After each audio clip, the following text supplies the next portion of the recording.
கொடுக்கும். இல்லை, இது ஒரு ஸ்டூடெண்ட் ஆர்கானிக்காக விட்டிங்கன்னா அவன் கரெக்டாக வந்துடுவான். நம்ம நிறைய ஃபர்டிலைசர் அடிக்கணும், நீட்டு ஐஐடியில் ஃபர்டிலைசர், அதனால அந்த குழந்தை காணாமல் போயிடுச்சு. எந்த கம்யூனிட்டி எடுத்தாலும் நீங்கள் எந்த ஒரு மெடிக்கல் ஐஐடி சீட்ஸ் அப்படின்னு பார்த்தீங்கன்னா ஜெனரல் கேட்டகரி அப்ராக்சிமேட்லி ஒரு 7,000 சீட்ஸ் தான் வருது. 689 லாஸ்ட் இருந்தது. அண்ட் மற்ற கேட்டகரி பிரிக்கும்போது எல்லாமே சீட்ஸ் கம்மியாயிடுது. நான் ஆல் இண்டியா ஃபுல்லாக ட்ராவல் பண்ணுறேன். காம்படிஷன் ஒவ்வொரு ஸ்டேட்லையும் ஒவ்வொரு மாதிரி இருக்குது. உங்கள் குழந்தைக்கு நீங்கள் நான் என்ன சொன்னேன், எல்லா எக்ஸாம் எழுதுங்க, அட்மிஷன் வாங்குங்க. +2க்கு அப்புறம் ஒரு 80க்கும் மேலான நுழைவுத் தேர்வுகள் இருக்குது. இந்த 80 எழுதி அட்மிஷன் வாங்கினதுக்கப்புறம் நீங்கள் ரிஜெக்ட் பண்ணுங்கன்னு சொல்கிறேன்.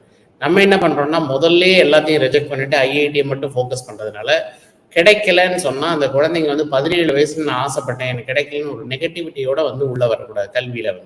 ஏன்னா வாழ்க்கையில் இன்னும் எவ்வளோ சேலஞ்சஸ் அவங்க பார்க்க வேண்டியிருக்கு.